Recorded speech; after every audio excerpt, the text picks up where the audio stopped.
Guys. What you're going to see today is a little bit of a departure from our normal Big Motor Small Blade podcast.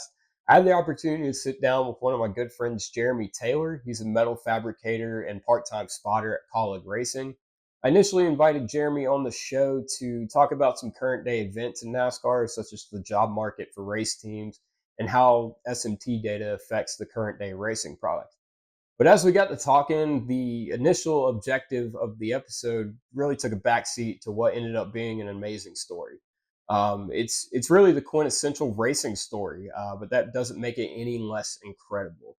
It's a story of perspective and perseverance. It's a story that anybody that works in NASCAR can attest to. Anybody that's a fan of the sport can immensely respect, and any human being can directly relate to and emulate in their pursuit of a dream. This was an incredibly fulfilling episode for myself, and I think all of you that watch it will feel the same way. Jeremy and I talked for nearly 3 hours, so this will be a two-part deal. This video will be all the way from Jeremy's first memory of a race car up into current day employment at Kaulig Racing. So I hope you guys enjoy part one with Jeremy Taylor.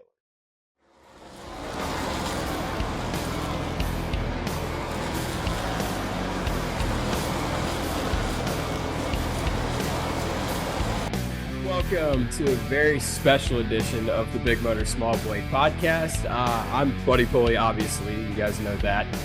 Joined by my friend, Jeremy Taylor. Jeremy, state your name and occupation. Jeremy Taylor, metal fabricator for Kaulig Racing and the NASCAR Cup Series, Xfinity Series, and part-time spotter, whatever they need me to be. I'm that guy. Fantastic. All right. Jack of all trades, master of none. Oh, perfect. That's me to a T. Yeah. Now that we got the formals out of the way, how the hell are you, dude? Good. I'm good. Yeah. We had our win lunch for Portland today, so that was fun. Woo, go team. Yep. We had our win lunch for Portland today. Got to fist bump SVG for his win in Sonoma. Yep. So we're coming off of back-to-back wins with SVG on road courses because he's kind of good at them, you know. Yeah, just a little bit. I hear you're a fan. Yes. I don't know if I think I've told you that like half of our viewers are from down from New Zealand. Yeah. Oh yeah, hell yeah, that's awesome. So, yeah. Well, I'm not going to butcher an accent. Like I'm not going to try that. I'm okay at it. But I'm not. We know better. But, hello to all those folks on the other side of the globe. That's awesome. Yeah. But no, man, doing good. We're just hanging out, talking to you, and doing nerdy racing things, which is what I am. I'm a racing nerd, so here we are. Perfect. Yeah, and that's why I brought you on, because that's what we are. That's what this whole channel is about. Just give me a little backstory on like how you got into NASCAR, like as a fan. Yeah. To begin with. So, man, gosh, how long do we have? All the time you want. All the time I need. Okay, so honestly, this is true story. So, my first memory that I even have that we can place on a timeline, I was 3 years old, and I'm 40 now. So this was 1986. And my dad worked at a Chevy store, a Chevy dealership in my hometown of Jacksboro, Tennessee, La Follette, Tennessee, little town north of Knoxville by about 30 miles. And so I just tell people Knoxville, but go Bulls. Yeah, exactly. I love your hat, by the way. Yeah. Most times whenever you see me at a racetrack, I do have my Tennessee hat on because not many people see me without a hat, first of all, because some missing hair issues up here. But so like I said, 1986, there was a gentleman in my hometown named Ralph Ball who he had a cup car that he would go and run one-off races, you know, big races like Atlanta, Daytona, Bristol, stuff like that. And he was actually from my dad's hometown of Harlan, Kentucky. So Harlan County, Kentucky, which pretty famous southeastern part of Kentucky. So it's funny, there's a lot of Harlan people that ended up in my hometown of La Follette, Jacksboro. But anyway, so when my dad was there, like I said, one of my very first memories is one of Ralph's race cars sitting in the dealership, and it was a orange '87 Aero Coupe Monte Carlo, which or '86, Aero Coupe Monte Carlo, which is to this day my favorite race car that will ever be. And I remember my dad carrying me over to that car and seeing that car and him sitting me down in the seat of this car. And I remember everything about it. I mean, just the smell of it, just the look of it, everything inside of it. And I just remember looking around inside of it. And that's really the first thing in my brain, as far as memories go, is that race car.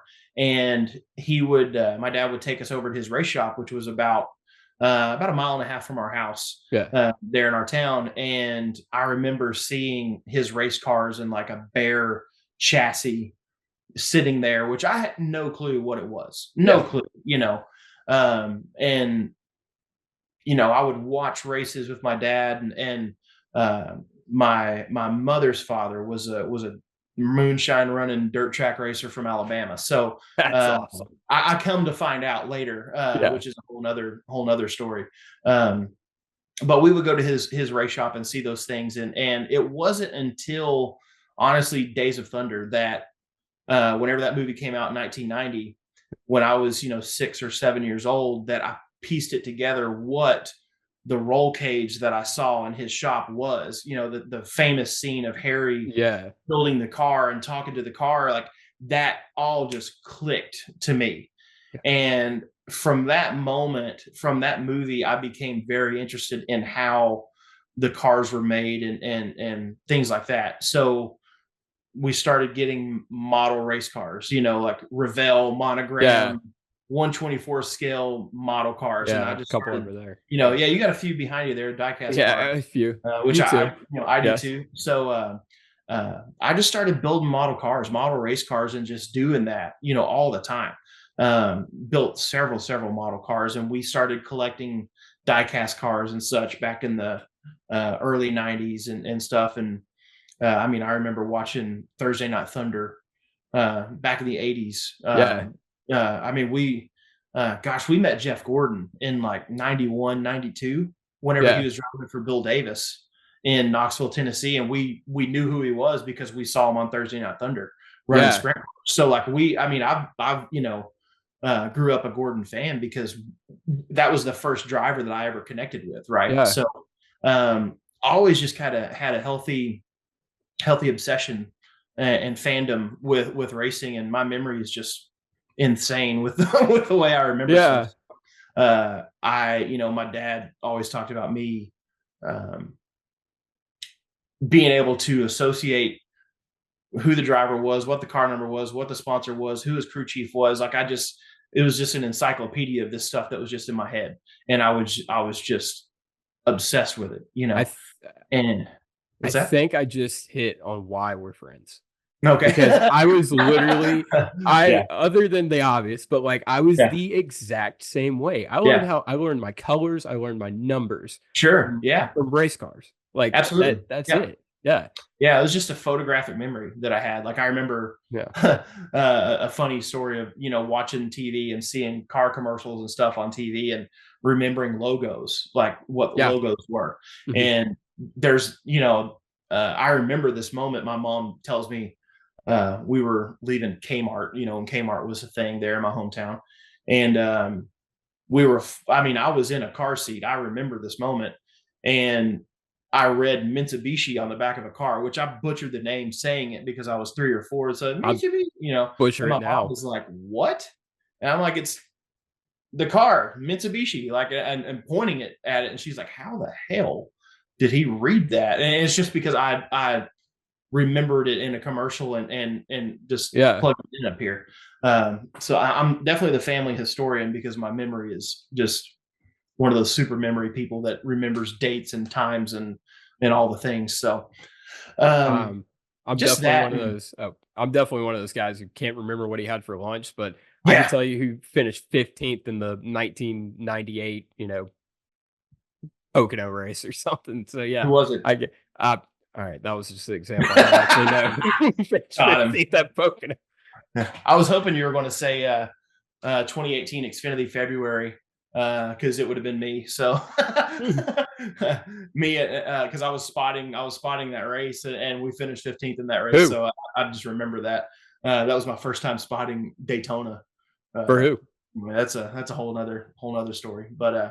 that's kind of how it all started. Was there and just stayed obsessed with it. You know, growing up and got into motocross when I was a kid and started doing the whole dirt bike thing and stayed just had a healthy, obsession still with racing. And then I took a lot of time away from racing as a teenager. I started playing music. Yeah. I picked up drumsticks and picked up a guitar and started teaching myself how to play instruments. And I traveled and toured the country, even went to Europe playing music. And I did that for a long time. And then when I was about 25, that's whenever I was like, this racing bug just won't let me go. Yeah. So, I started kind of venturing down that road more. And it was a very, very long and hard fought journey to get to where I am now. But that's kind of in a roundabout, very, very short version. I mean, no, that's how the obsession started, I mean, that's an amazing story, and like I said, it clicks why like, that is not not the same, but very similar to how I associate my, beginnings of loving racing. Sure. It's just, the same exact thing, learning how to say words and read and things just Oh yeah, associated with racing. What was your absolutely. first job in racing, or how did that come about? Uh, so first job in racing was all volunteer stuff. Okay. So just like how How the real I men do saw, it. huh? How the real men do it. Yeah, yeah, yeah. So just how I saw, um, like Harry Hogg build the car in Days of Thunder, right? Yeah. I started getting the bug for fabricating metal in the early 2000s, like watching like American Chopper and Monster Garage and things like that. Yeah. Chop Cut Rebuild, there's all those Yeah. shows that were on Discovery Channel and Speed Channel and all those things back in the day. Um, and actually, there was a TV show in the late '90s called NASCAR Garage, I think. It was something along those lines I where think I know what you're talking about, yeah. they went into Hendrick Motorsports and they went through the whole process of building a car from the ground up, and they showed how they did that, which was really really neat. Which I really wish they had stuff like that still, but um, a lot of the artwork has been taken away because of sheet metal, but kind of going away. But so a lot of dirt tracks in East Tennessee where I'm from. And, back in 2005 or so, I started uh, trying to kind of get out of the music thing and want to work on race cars. And so I went to a dirt track in Knoxville, or just outside of Knoxville, called Atomic Speedway, Okay, um, yeah.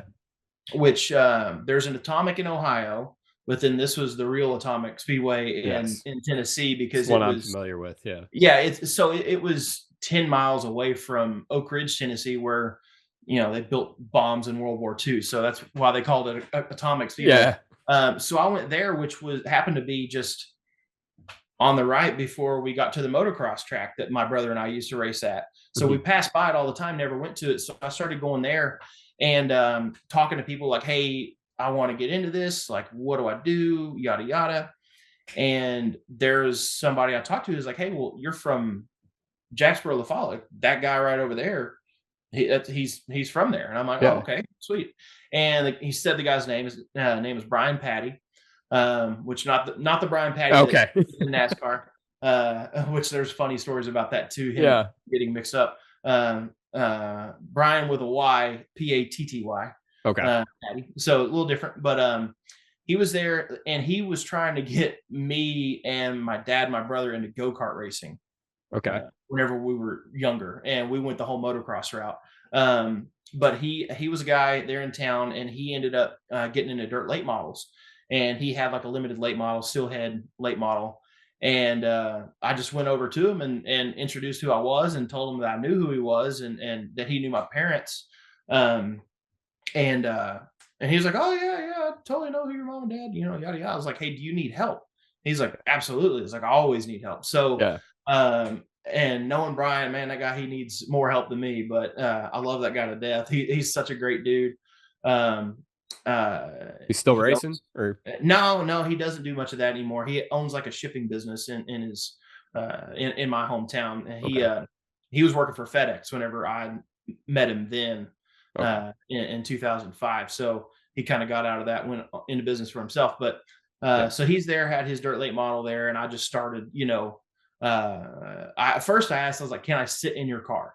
And so I hopped down in the seat, and I had to feel what I felt when I was 3, like Yeah. getting in that aero coupe. I was like, "Man, I gotta feel this," and because my every intention was to drive. That's Yeah. what I wanted to I think do. it's I everybody. wanted Yeah. I wanted to be a driver. I wanted to be a racer. And so I got in there, started helping him, and he needed help with fabrication and doing bodies on his cars. And I would go to his shop. It was just a few miles away from my parents' house there in Tennessee, and so I would go help him. And whenever I had free time, just go over there and help him. And um, excuse me, basically, I would get a quarter panel or something off of it. Yeah. He needed a new one. I would just hammer it flat, and I would trace the pattern on a new piece of metal, and that got me into working with my hands, like using tin Wow. snips and things like that. and Yeah. and getting familiar with that, and where I had already built a whole lot of stuff growing up. Like I was always a tinkerer. My grandfather, my dad's father, was the same exact way. He was a big tinkerer, always building, doing things. I helped him build a lot of things when I was a kid. We had a wood lathe that we would work on just for fun, just things like that. And so it came very naturally to me. It came really easy to me, and just the perfectionist in me wanted to be good at it. So Yeah. I ended up doing, several body panels and a lot of different little fabrication stuff for him. And um, that was my favorite class in high school too, was, shop class, like metal Yeah. shop, running lathes and stuff like that, and welding. So I got in there, did that, but that was mostly aluminum stuff. There's really no welding per se when Yeah. it comes to doing dirt late model stuff, unless you're building a chassis. But had a lot of fun doing that. And I was still kind of playing music off and on. And I was on the road playing full time, traveling and touring in like 2007, 2008. And it got to the point where it's like, man, I really want to pursue this whole racing thing. Yeah. Like, I just want to do that full time. So I left playing music, and I enrolled in like a machining class. Mhm. Um, there in a local, like, technical school or a vocational college there in my town. And they were just starting this program back up after being closed for however long, and they had brand new CNC machine in there and stuff like that, and a lot of the new tools, CAD, Yeah. Mastercam, and such. And I was like, no, rolling that. I've never been to school or anything like that. So Yeah. uh, I enrolled into that, got a whole bunch of grant money to go, and I was able to buy a bunch of tools and do that. And um, while I was there, that's when I uh, made my next kind of connection to get into racing schools and ARCA. Mhm. Okay. So Gotcha. that's kind of how that came. So um, I feel like there's another question in there, but I'm just still going off the original question. So here we go. Yeah.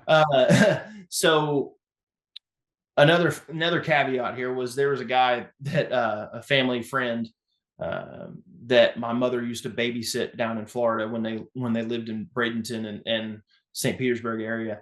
A man named Andy DeLay, who had a radio show in Corbin, Kentucky, which was 45 minutes, or London, Kentucky, rather. So it's about an hour north of where I lived at in Tennessee. Okay. And he had a radio show that called Burning Rubber Radio, and they um, did a lot of stuff with ARCA teams, Andy Hillenberg, Fast Track High Performance Driving Yep. School, and all that. And I remember reading in a magazine one time that from John Bickford, who is Jeff Gordon's stepfather, Mhm. said that if you want to get into racing, the first guy you need to go talk to is Andy Hillenberg. And I was like, okay. I was like, well, that's a connection right there, Yep. right? There we go. So this would have been 2000, middle of 2009, Okay. and I met Andy at this deal they were doing in Corbin that had a couple of ARCA drivers there, and had guys from Fast Track, and I was like, oh Yeah. man, I'm gonna go talk to these guys, and went and talked to them, couple guys, and um, hit it off with them pretty well. And I asked him, I was like, hey, I get, ever so often I get, like weeks off from school. Like, can I come and volunteer, hang out and work? And they're like, absolutely. Like, come on Yeah. over, we'll try you out and see what happens. And so December 2009, I went to North Carolina. I made my first trip to North Carolina to do something racing oriented. And it Yeah. was working with Fast Track down in Rockingham at Yeah. Little Rock, Okay. and at their school. And they were basically, for those that don't know, Andy Hillenberg and Fast Track High Performance Driving School is basically the place you need to go to if you want to get into ARCA and you want to get licensed for ARCA. If Andy Hillenberg signs off on you, you're good to go. Basically, Is it's it kind of how kind? it It's goes. kind of like the old Buck Baker driving school that Jeff Gordon came Absolutely. through. Yeah, Okay. absolutely. Yeah. And I did Buck Baker school when like in 2006, 2005. Like my Yeah. mom bought me that for my birthday up at Bristol. Yeah. So I got to drive on the old Bristol before they reconfigured it. So Oh that was man. cool. Yeah. And of course, like I was hooked, you know what I mean?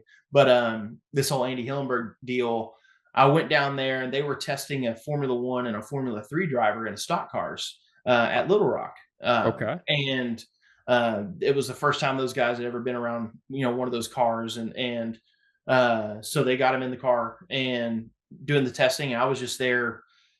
First thing people typically get you to do in racing is work on tires. So Okay. I Yeah. became the tire guy, and Nice. setting pressures and doing all those things, and stagger, all the little intricacies of doing tires. So I started doing that with them. And basically it was at the end of that week was they were going to Daytona to do the ARCA test in Daytona. Mhm. And they were like, hey, do, can he come? Like asking if I can go with him. And I'm like, yeah, I'll see why not. So Okay. they got me a hotel room with somebody, and me and this kid named Scott, Scott Alves, I think is his name. Yeah, Scott Alves.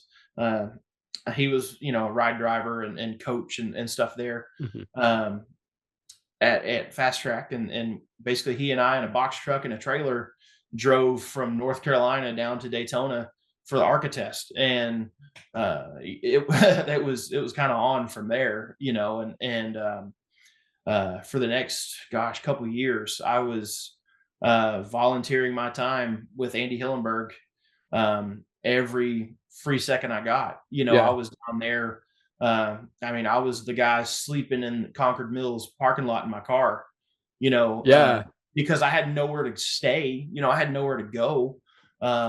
Luckily, I met a couple people through the school that Mhm. allowed me to come and stay at their house when I came to town. But the first few times, man, yeah, dude, I was sleeping in my car, in a parking lot. That's Talk what I was about doing. wanting it. Oh yeah, no, Yeah. absolutely, and that's what it takes, Yeah. and I knew that's what it took, and so I was not ashamed of doing it. Mhm. So that's what I did. I was going to school full time, um, 3 days or 4 days a week from 8 to 4, Monday through Thursday. I was doing my machining school. I was working at Lowe's in the evenings. In the summers, I had a second job at a lake resort where I was cooking on weekends where I wasn't going to the racetrack. Yeah. So I had two part-time jobs, going to school full time, and on Thursday evenings where I didn't have school or anything on Friday, I was make sure that I was off from work Yeah. so I could go to the racetrack. So I was going to the racetrack 25 weekends a year on my own dime, Wow. with Andy Hillenberg Yeah. to and those guys, whether it was a school, it was a truck race, or it was an ARCA race, Yeah. or whatever. I was doing that, and then also doing stuff with that radio show as well, with my other guy Andy. So Yeah. I was hoofing it for 2 years, and that's what I wanted. You know what I mean? Yeah. And then it was 2011 sometime. I was or 2010, 2011, around in there.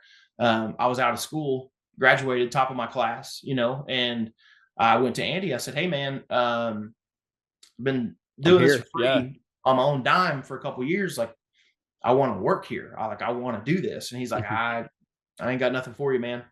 Yeah. And that was my first kick in the gut in racing. Yeah. And I kind of gave up on it for a while.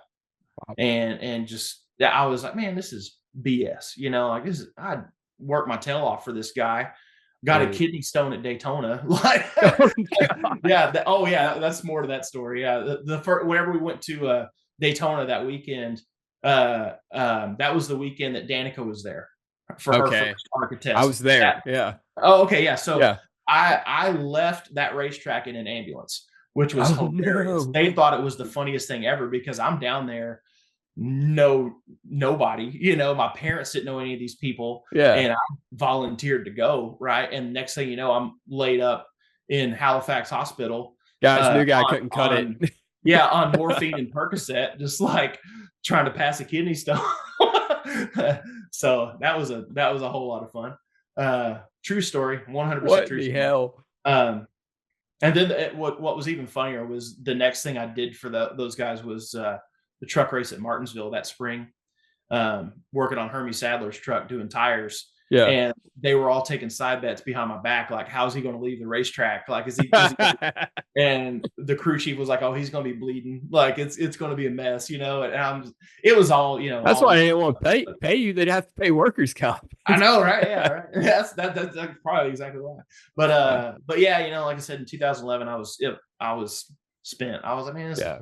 crock crap." Yeah. I was like, "I'm out." So, um, it was around in through there that I moved to Nashville and started um, working out there, and that's when I became a tool, and I was doing outside sales and tool and die Mhm. for a company there, and then I worked my way into engineering for that company, doing CAD work and doing things like that because of the experience I had with Yeah. machining. So I kind of understood that whole world, and they asked me if I wanted to do something in engineering, and I was like, "Yeah, sure, why not?"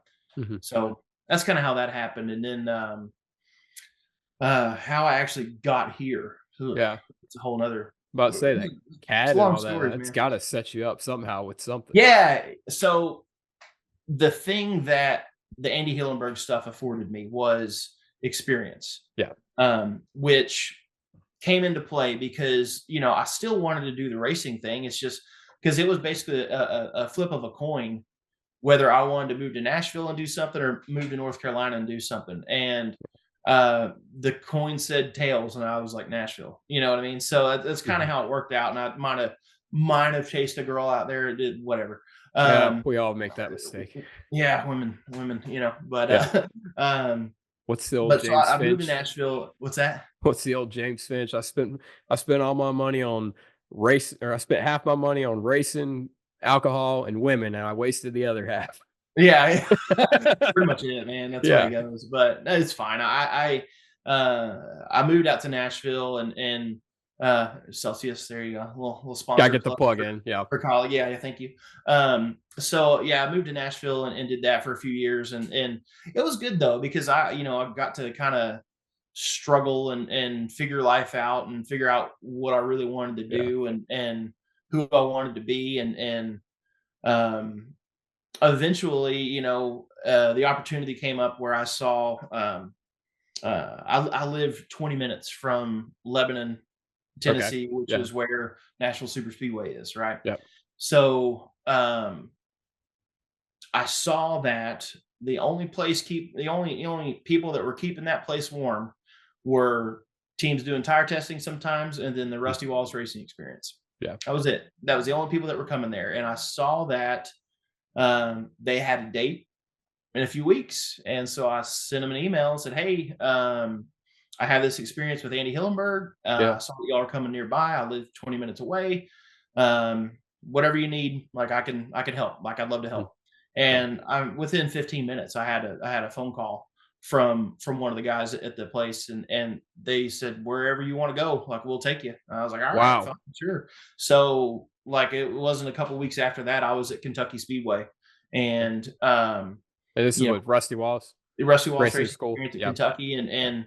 and like they threw me in a car, and they're like, "Yeah, here, we'll send you out behind these guys," and because I Yeah. done some. My parents don't know this, but some of the money that I was making at jobs, I was going and buying laps in cars and Okay.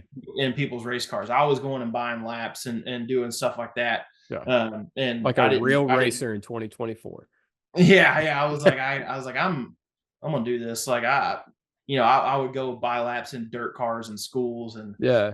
and just buy laps in people's race cars. Like I was lying and cheating and stealing to do it, because I I wanted think it's to the do it. way. Yeah. Yeah, yeah. And so like, oh, you got a little driving experience. We'll throw you in this car. I was like, all right, yeah, sounds good. Okay. So threw me in the car and the guys were like, "Oh, dude, you did everything right. Like that was perfect." And I was like, "All right, Yeah. cool. Yeah, all right, that's fine." So eventually got, uh to where like they were like, "All right, yeah, no, throw some people in with you and see how it goes," and did that for a while. So I started doing rides and this and that, and which, it's giving rides isn't that difficult. Yeah. You're not going full speed, so it's it is what it is. But I gotta know what is the craziest reaction you got from someone doing rides? oh my gosh, man. Uh, I gave a 90-year-old woman a ride on her birthday, and I could hear her screaming over the exhaust of the car.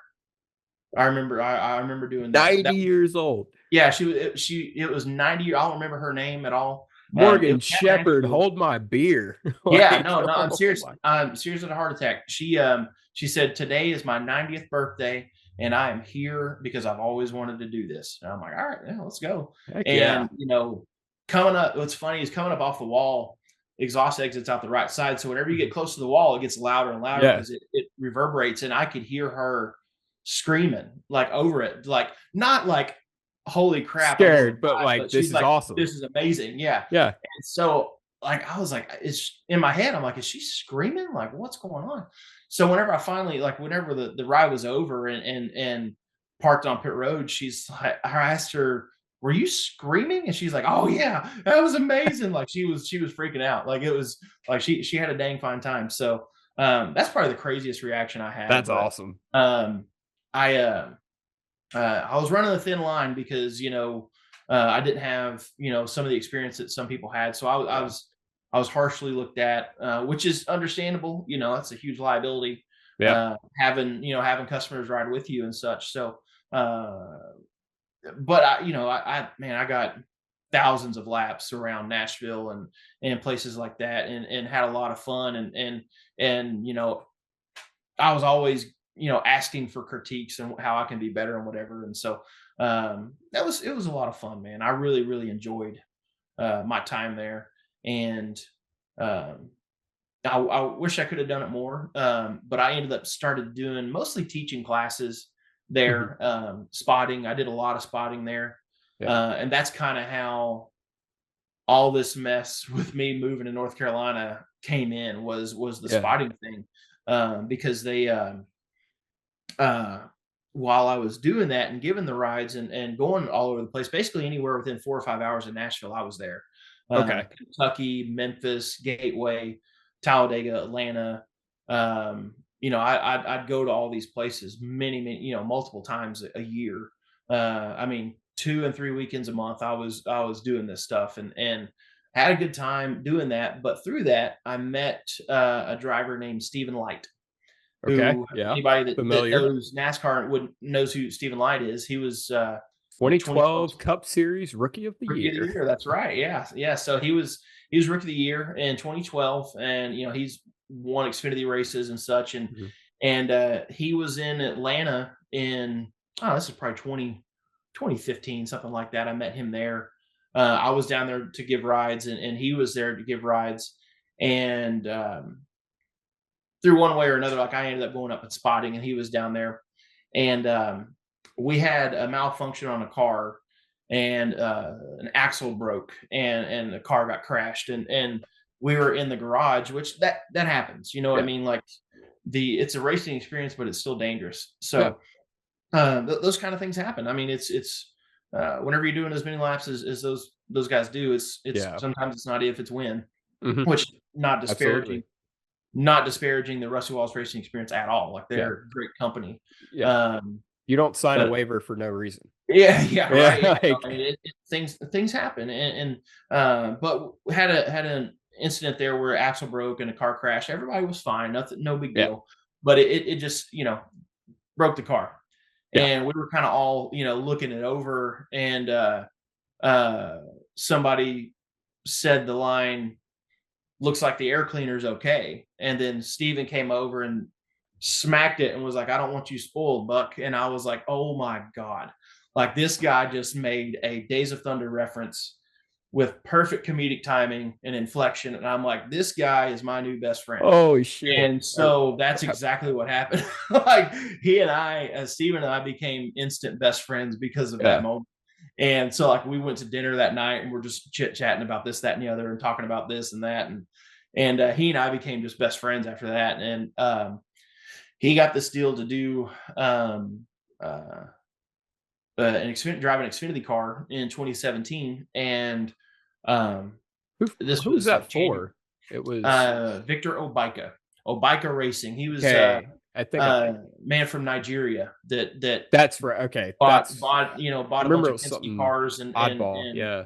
ran for a few years, and a very smart guy, very very business savvy, and tried to be anyway. But he told me, this was, yeah, like I said, this was January 2017, and I had a friend of mine that I used to play music with, and he was a roommate of mine, and I got him a job with me at Guitar Center in Knoxville. He a few months older than me. He ended up passing away kind of suddenly on January 11th, 2017, and that kind of hit me pretty hard, Yeah. that I wasn't that things could be over in an Yeah. instant, and Absolutely. you don't know when it's coming. And it was in that time that I was like, I'm not doing what I want to be doing, Yeah. and I previously, the in 2016, I was having a lot of conversations with my dad, crying on the phone, 2:30 in the morning, like just not happy about what I'm doing in life, Yeah. and sitting at a desk and just being stressed out, and just not enjoying it at all, Yeah. and um all this stuff happened in like I said, in the beginning of 2017, and I was hell bent on changing things and doing things better, Yeah. and going after the things that I really want, right? Absolutely. And all that stuff was going on with Steven, and I was like, "Hey man, like if y'all need help, let me know. Like Yeah. I'd love to be a part of it, whatever." And man, within a couple weeks, he's like, "Hey man, like we have a position for a fabricator." He's like, "I know you're a fabricator, Nice. and like if you want to do it, like I'll put in a word for you and say, hey, this guy can do the job." Yeah. And so, gosh, man, within 24 hours, I was on the phone with Derek Cope, who Derek Cope was, Daytona 500 winning Yeah. Derek Cope, and he was kind of managing this whole deal for Victor. And he called me up and said, "Hey, like we need a fabricator that can hang bodies." And I'm like, "I hung dirt late model bodies, I was like, I'm sure I could figure it out, Yeah. you know, I have no freaking clue how they did it, but I was going to find out, you know what I Yep. mean?" And they were like, "No, we'll have somebody help you. We'll have somebody train you, Yeah. show you kind of the ins and outs and this and that." I'm like, "Yeah, dude, that's no problem. Like I wouldn't have an issue with that." And I knew I wouldn't. That's not me being, you know, kind of feeding a load of BS. Like I knew I could do it if given the Yeah. opportunity, Absolutely. and I had somebody to show me kind of the ins and outs of it. And so they hired me, which rarely ever happens. Does somebody outside of the North Carolina area get hired to come out here and do a job like this? Yeah. Sight unseen, no experience, yada yada. And they did it. So talked to Steven. I was like, man, I was like, I don't know what I'm gonna do. Like, I don't have a place to live. I don't have any of this. Yeah. And I'm supposed to start on Monday. And he's like, dude, I got a spare room in my apartment. Yeah. Pack your stuff. Like, let's go. And I was like, all right, fine, sure. There we So go. like I had worked at this place for, 2.5 years and I quit in 2.5 days. So I just went in and told them, I was like, listen, like I love this place. I love you all, but this is something I've got to do. Yeah. And they were like, man, opportunity like that, just go for it, Wow, And that's awesome. so they were fine. I'm sure it was a struggle after that for them, but I seriously, yeah, I put all my stuff in boxes and began a long 48-hour journey of moving things between East Tennessee, Nashville, Charlotte, Oh, and it that's a was, man, trek. it was, oh my gosh, dude. I drove back and forth to East Tennessee like twice to take stuff there. Then I got my dad's Suburban, drove it back to Nashville, picked up a U-Haul that the guy kindly allowed me to pick up at 2:30 in the morning. That he just left it out back. Is like, Ah, here you go, take it wherever, because I'm dropping it off in North Carolina, right? So the guy shouldn't have done that, but he did, because it was the only way I had it to work, right? And I picked up the U-Haul, went and loaded up what last of my stuff I had. I had a Harley that I threw in the trailer, and I left a couch there, my favorite couch in the world. Dang it, like I missed that thing, but I loaded up what I could and what I couldn't fit, which was like some workbenches and stuff that I had built in the garage, and my couch. Like I was like, well, y'all enjoy that. Like I'm out, and so I moved over here. So yeah, I started my life over at 33 and um, moved in with Steven and started doing this whole NASCAR thing. wow. And my gosh, dude, it's a long story that gets even longer, but um, it was the best thing that I could have ever done because immediately a lot of the stress and headaches and crap I was dealing with riding a desk in Nashville, I didn't have that stuff anymore. I was working with my hands and I was doing something that I never thought was possible. Yeah. Small town kid from East Tennessee, one of the smallest towns in Tennessee. Like people that just don't do. Yeah. I mean, it's one of the highest um, drug counties in the state, and that's just not. People just don't do things there. Yeah. They can stay Don't there make their it whole out life. And, a lot of times. yeah, and there's nothing wrong with that. Like man, some of my best friends are still there, and I love them to death, and I love my hometown. Yeah. But I just wanted something that was not there. You know what I mean? So Yeah. the only place to find it was here. And so, yeah, I moved to Charlotte in February 4th, or yeah, February 3rd, 4th. That weekend in 2017, it was the weekend of the Super Bowl in 2017. And uh, it was on from there. I mean, And that yeah. it was a mess after that. Let me just tell you. I 'Cause- mean, that story just, like, to that point is just it's something that is inspiring, but it's also a lesson to everybody out there that, sure, like, 1, you can do anything absolutely. you put your mind to, which that's sounds cliche, but it's real. And 2, it shows that, like, it's not just the Shaq analysis of the world Sure. that do that. It's how you gotta be to get into the sport at any sort of Absolutely. level. You Eh you have to commit yourself 100% to it. Um, I'm an '80s kid, so my dad and I's favorite movie together is Back to the Future, and what you okay, just said is, "If you put your mind to it, you can accomplish anything," which is a okay, line from Back to the Future. So okay. there you go. And I've always believed that personally. Yeah, I've always been that person that if you tell me I can't do it, that's going to make me try harder yeah. to do it. I've always like whether it's been fabricating metal, whether it's been playing a musical instrument, whether it's been drawing, painting, whatever, all these things, all these hobbies that I have since I was a kid, I've always had the mindset of if they can do it, I can do it too. Yeah. I've always had that mindset, and I've always been a visual learner. I don't know where it came So from, but someone I heard somewhere, confidence over experience. absolutely, Yeah, absolutely, man. Like I've always been one of the people that have.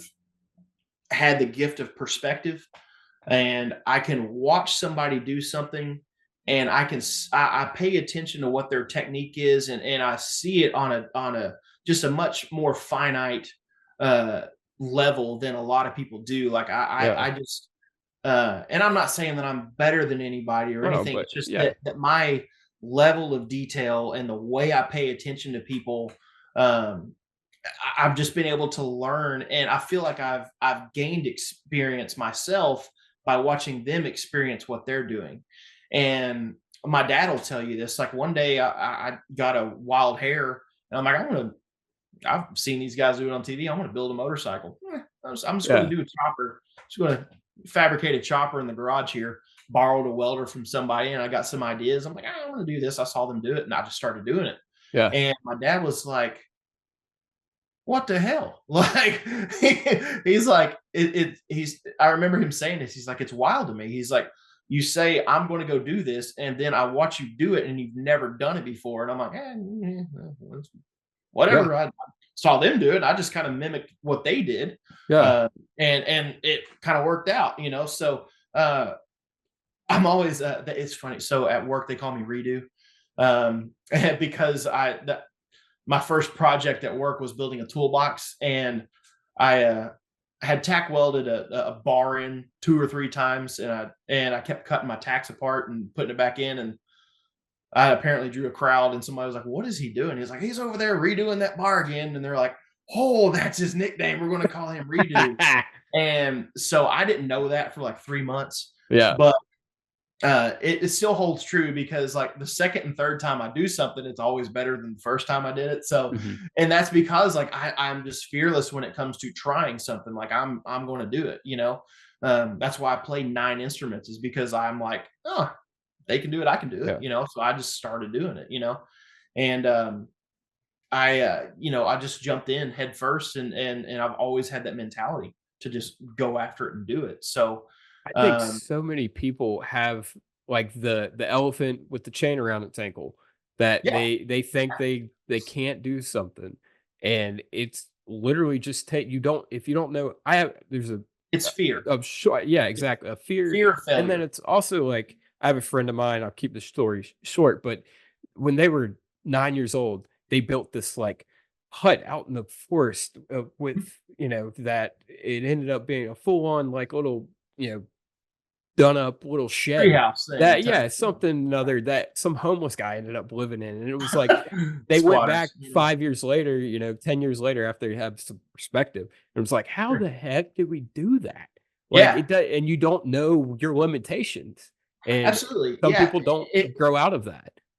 yeah, no, for sure, and that's, people, um I can't I'm gonna paraphrase this, I don't remember the quote exactly or Yeah. who said it, but it's like, if someone tells you that you can't do something, don't believe them. Yeah. Like, a lot of people like, someone told you at some point that you can't do something and you believed them, and that fear of failure is what it is that chain around your ankle, Yeah. right? And it's keeping you from moving forward, or it's at the very least, a massive weight on the end of the chain. Yeah. You may not be chained to a wall, but it's still slowing you down Yeah. because of the weight, right? So, um, learn how to break the chain somehow, and it's all a mental thing. Yeah. Everybody, um, is so much of life is so much more mental than it is physical. 100%. Putting yourself there in your mind, having the ability of perspective is one of the greatest things that you can teach yourself. Um, because once you gain perspective like that, you are not only putting yourself in someone else's shoes, but you're also giving yourself the ability to see things from another angle.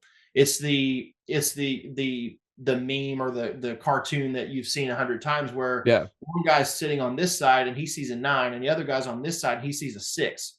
And Yeah. perspective is everything, Mhm. right? So if you just switch places, you're seeing things differently, right? So Yeah. it's giving yourself that ability is a very, very tough lesson to learn. But once you cross that bridge, man, gosh, there's so many things on the other side of it. Yeah. There's so many things that you might not even know that you could do. Yeah, right? And exactly. I really encourage people to just try, And because what you know, people is like, well, what if I fail? It's like, well, what if you succeed? yeah, You know, what if you succeed? So that's kind of what I did. I just believed that I could. You know, I just bet yeah. on myself, and I'm like, I'm not going to fail. And that's And I like can, I gotta imagine, sorry to cut, but, like, oh, I you're gotta fine. imagine that, like, those nights, talking to your dad on the phone crying at 2:30 in the morning. I mean, we've Yeah, all been there at some point in our sure. life with some sort of situation. Mhm. And I have a very similar story that I won't get into here 'cause, I'll write a book about it that Another time. nobody yeah, Yeah. I'll write a book about it that nobody will read someday. But, Well, I don't say we were that. I very mean, what? now you're putting the chains on yourself now, bud. Ah, you know what? Damn it, you're right. Got him. But, but yeah, I mean, it's a story If you're that going to say the words, everybody live by the words, buddy. that's very true. Yes, you're Yeah, right. you're Yep, yep. welcome. I'll write that down, right? Yeah, right. But no, seriously, it's something that we've all been through, and I directly when you said that, talking about crying on your phone with your dad, I remember the moments that I can directly relate to that, and those are the exact moments that led me to the point I am now, where I'm doing things outside of my realm that, 1, I thought were possible, and 2, that I would have ever, like, taken the chance to go do. Absolutely. And Yeah. it takes those character building moments. I literally said this on the show yesterday. I Mhm. said it's, a lot of life and is, going through heartbreak, but you can't sit around and mope about it. You gotta take a lesson from it. Absolutely. Yeah. Absolutely. We'll have to we're gonna have to bust this into a two-parter. My God. Yeah. We haven't even got to the whole To racing the career. racing, This is just yeah. this is just me rambling about nothing. Um, This is but exactly how I wanted it to go, though. This is awesome. yeah, yeah, no, it's good, man. I'll talk forever. I really don't care. On the old radio show and podcast I used to do, man, people know that I'm not afraid of talking Yeah. in the right scenario. So usually at work, I tend to keep my mouth shut. I just sit back in my Mhm. corner and do my job. But you get me talking to the right people or whatever, I'll do it all day. But um, that's the thing is like once I got over here and realized what kind of a show it was, Yeah. where I sacrificed and quit. I had a great job. I had a great job, great benefits, all these things in Nashville. Had Yeah. a great life. I love Nashville. Absolutely love that city with everything I have. Do you ever go to And Tootsie's? oh yeah, dude. Yeah, Okay. absolutely. Alright, Yeah, just making sure. yeah. Yeah. Great place. No, Tootsie's. Place I used to hang out the most was what was it? It's a karaoke bar. Um, it's not maybe Wild Beaver Saloon, I Feel think, like is a that's, is karaoke that place. right over there near It's Tootsie's? off Second Avenue and Commerce. Okay. Um, Alright. yeah, Second Avenue and You Commerce. you It's opened it's up the it's box. Yeah. one street off of Broadway. But You, I used to go there and hang out. This girl I was seeing, she was an industry person, and we used to get like $3 drinks. So we would go there nice. all the time, and um, I'd met the most random people there. Uh, John Wasaki, who just passed away, he's a drummer for Stained. Hung out with him there, and with some other drummers, and we just, we would just talk drums like we'd known each other forever. Yeah.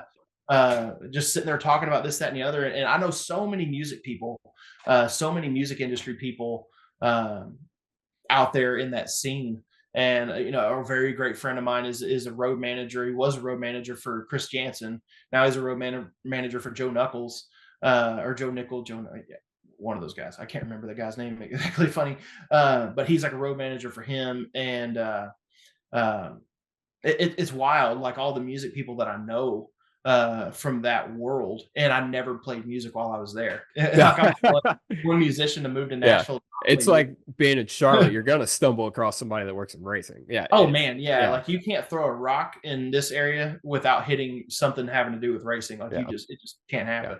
I But like I said, like I sacrificed a lot and moved over here, and within 2 months, didn't have a job. Did not have a job at all. So that's how this world can beat you down. mhm, And I'm about to quote Rocky Balboa here, but love it. it's funny because I've always loved the Rocky movies as a kid. I'm going off on a tangent here, That's fine. but at that same time in early 2017, whenever I was really trying to pick myself up, and I was reading a lot of motivational quotes and a lot of motivational things, and I Mhm. started watching all the Rocky movies, and I was like, yeah, I was like, I'm pumped up, dude. And that was the epic speech from Rocky Balboa, where he said that, the world is a mean place, and it will beat you down and keep you there if you let it. But Mhm. it's not about how hard you hit, but it's how many hits, or how hard you can get hit and still keep going, or Yes. keep moving forward. That speech, um, I need that in a poster on the wall. They But that exact thing is, it's 100% true, because I got over here, I sacrificed what I did, moved out here to do this thing, and within, like I said, 2 months, I didn't have a job because the team ended up losing money and folding, Yeah. and um, it was just a, what do I do? Mhm. And through um, someone, I met Tony Uri Jr. Oh, wow. and Okay. and he I'm familiar with them. yeah, people Yeah. people have heard of him. I met him, and he had a place um, called Fury Race Cars, where they Yep. built super late models and modifieds and tour mods and such. And with his dad and a guy named Darius Gralla, who is Kaz Gralla's Yeah. dad. And so And I I do met wanna him when. I What's do that? wanna stop you real quick. I wanna let anybody who doesn't know, in case they've been living under a rock, Tony Uri Jr. and Tony Uri Sr., his father, Yes. are Junior is Dale Earnhardt Jr.'s cousin, No. and Yes. Tony Uri Sr. is Dale Earnhardt's From the brother-in-law maternal side from the of maternal side. Junior's lineage, Yes. yes. Yeah. But So, they, anyway. Robert G, and there's Robert G Jr., who works at Junior Junior Motorsports, Motorsports, yeah. and, Robert G's, uh, Yeah. a phenomenal fabricator, Absolutely. Yeah. and came up with a lot of the ideas that a lot of people used, in the industry. Um, and I might have met him when I was a kid, which is a whole different story. But I didn't know it at the Yeah. time. I think I actually have a picture of him, and I didn't know it because when I was a kid, we, as a race fan does, you do the pilgrimage to the Charlotte area, and you go Of visit course. race shops. And Yes. back in that time, you could just walk right into a race shop and nobody gave a crap because it was Exactly. winter and people were just there. So Yep. I walked into Papa Joe Hendrick Boulevard, to the old 25 Kodiak shop up on the hill. Um, and there were guys in there working and fabricating and building race cars for Daytona. And in my head, I'm just going to say he might have been there, But anyway, so um, so yeah, I go and meet Tony Jr. and went to him. It's like, hey man, like I'm a fabricator, I'm a machinist. Went to school for machining.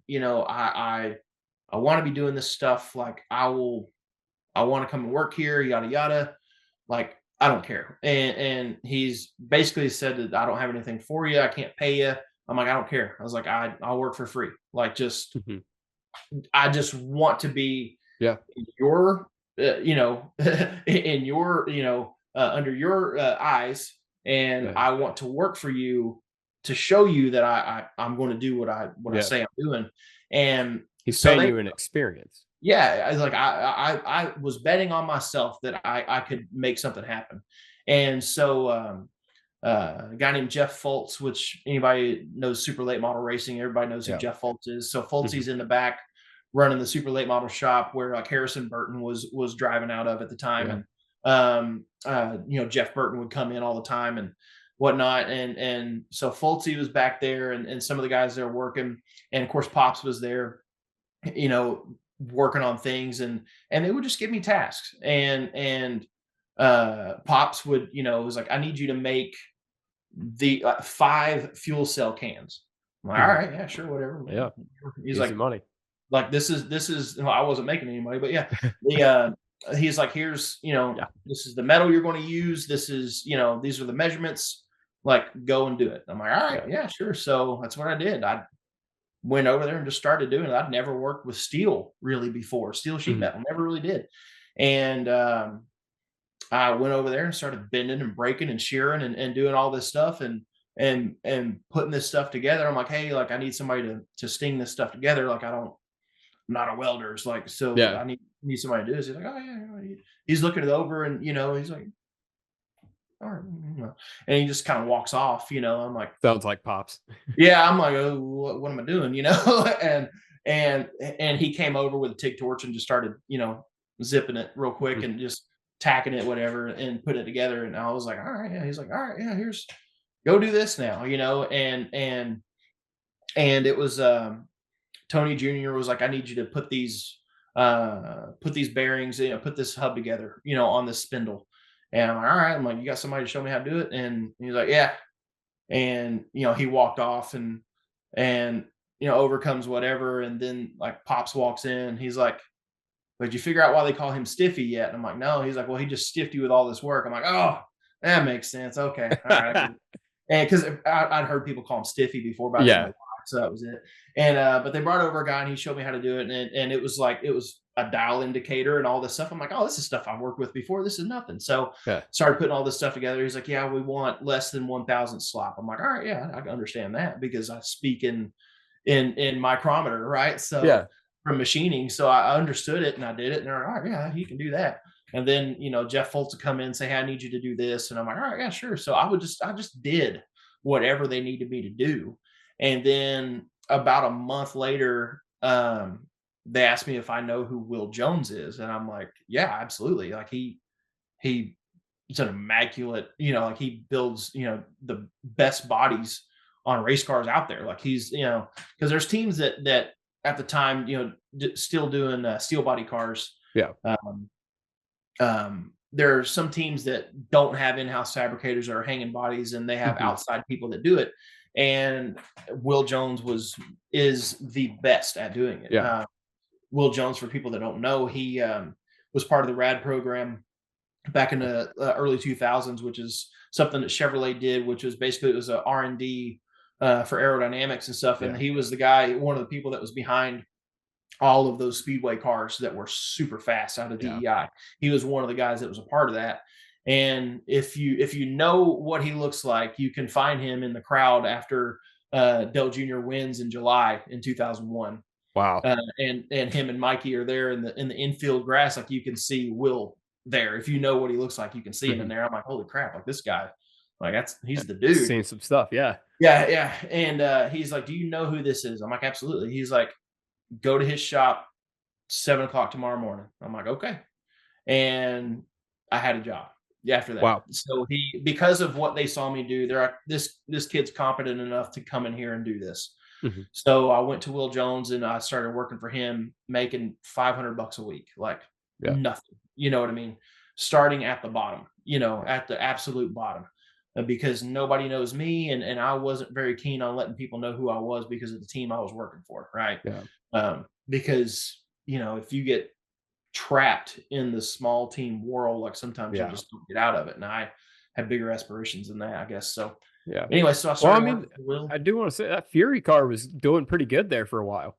Yeah, whenever they ran that Xfinity car, like Yeah. they were pretty fast with Kaz driving it. Like Yeah. they did really well. I mean, Tony Jr. was crew chief in that thing, and they were building those things in house Yeah. and doing the bodies. We did a lot of that body stuff there at Will's whenever I was there. Yeah. But so I went to Will's and started doing a lot of sheet metal work. Basically, if it was flat sheet metal, like I was making it, doing door bottoms, quarter bottoms, quarter panel bottoms and stuff like that. I was doing all that, making the rockers, wheel banding, just a whole bunch of stuff Yeah. that any sheet metal person with steel knows what I'm talking about. Mhm. I was doing that stuff, and then um, the composite body came. The 5-star composite 5-star. body Yeah. car came, and we built the very first one ever at Will's shop. And like a lot of those designs for the hinges, for the hood and the deck lid and things like that, those were all designed there at their shop, I'm pretty Mm. sure. Because I was over there doing sheet metal stuff, and they Yeah. were building that car. And with that car coming in, I lost my job again. Yeah. So I got laid off again, and I'm like, mother, Yeah. you know what I mean? Like, Yeah. oh, dude. So like I had to go and find another job, and that sucked. so I went, working at a CNC shop, which I didn't really want to do, didn't really enjoy it, Yeah. and it drove me nuts. So I was making decent money, and that's fine. But then Will called, a few months later, and was like, "Hey, like I need you to come back and work on these composite bodies." Like, all right, yeah, fine. So Yeah.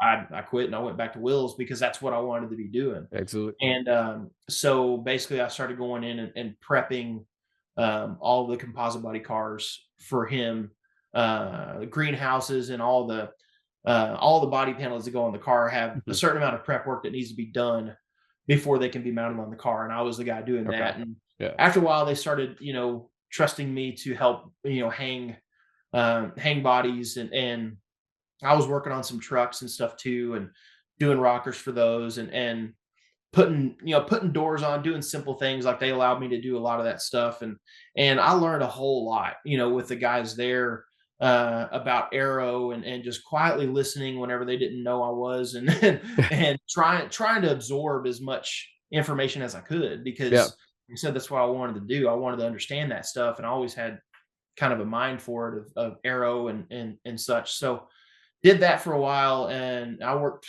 for him until um gosh, beginning of 2019, and I got laid off again, so it's just Yeah. back to the drawing board, and Yeah. uh started working in carbon fiber and doing that stuff for a company called Fiberworks Composites, which is owned by Gunther Steiner, Oh, wow. who was the Okay. Haas Yeah. team principal there for a long time, and he worked with the Red Bull team, NASCAR team, and a guy named Joe Hoffman, who he was with Yates when Steven was there, Mhm. driving for Yates back in the 2000s, and he was at Penske, and kind of they started that business out of there. Like, I think he was at Red Bull as well, Yeah. and they kind of had their own carbon business on the side, and then it just kind of ballooned up, and that's what Fiberworks Composites became. And Yeah.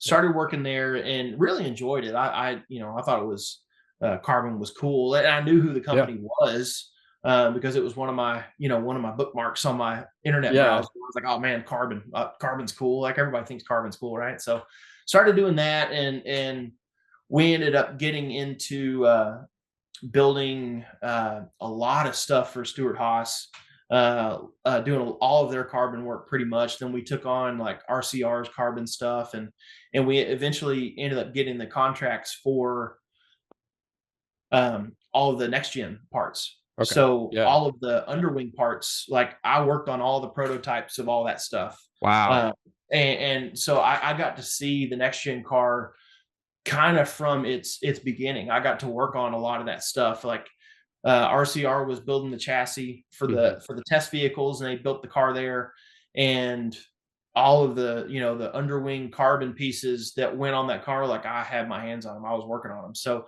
that was really neat. And they ended up getting a whole bunch of contracts for that, and I just kind of grew frustrated with a lot of it, and kind of wanted to get back to doing sheet metal stuff. And Yeah.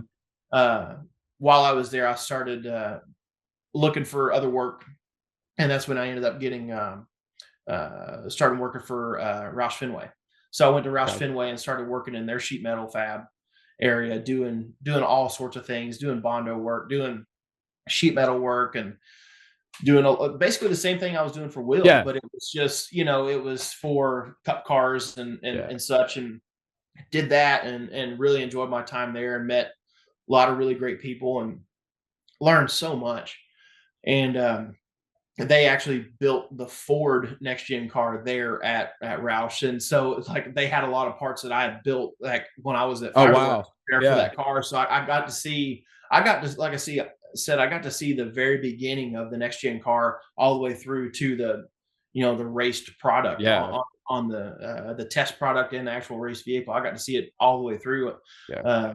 in the Ford banner. So that How that was much cool. But how much did the next gen car change, I guess, from concept to when it got on track at Daytona in not a 22? lot, to be honest. From the Really? things that I saw, not a lot. There was a lot of things that were very rudimentary on the original test car that NASCAR and RCR built.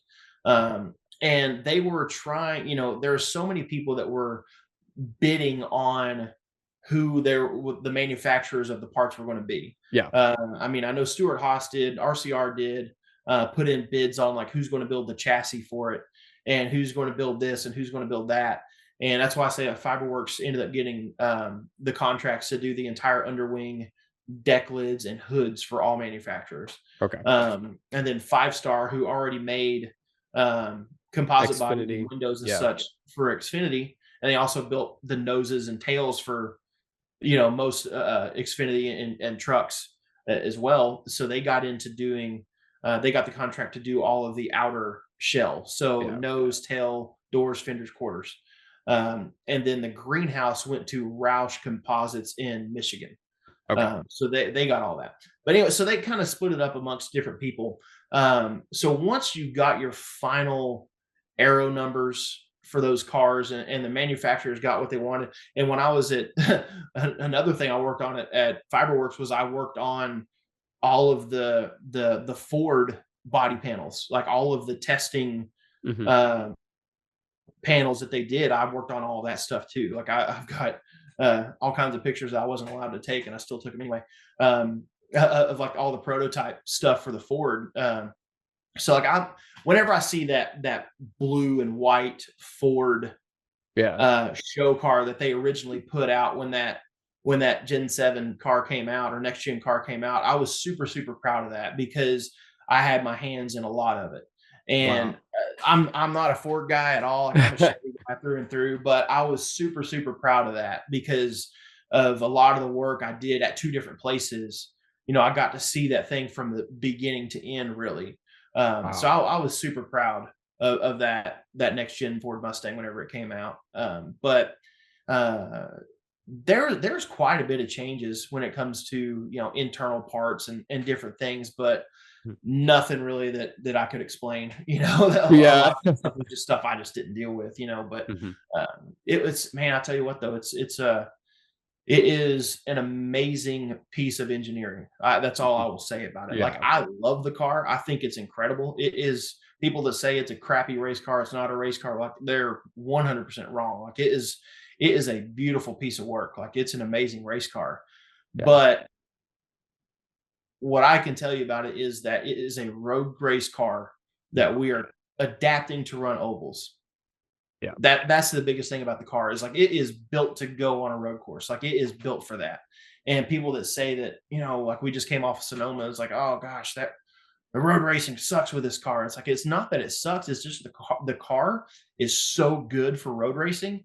And all of these guys now are so good at road racing that it has made everybody go pretty much the same speed.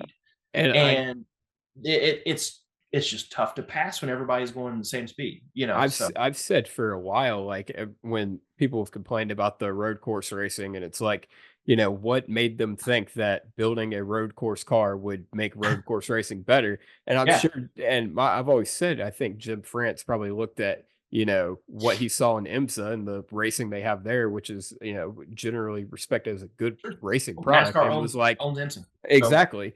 And so they probably looked at that and was like, okay, cool, let's just do that. Those are road course built cars, and sometimes it doesn't transfer, but we'll get into now we're getting into modern conversation rather than me telling my life story. So this is good.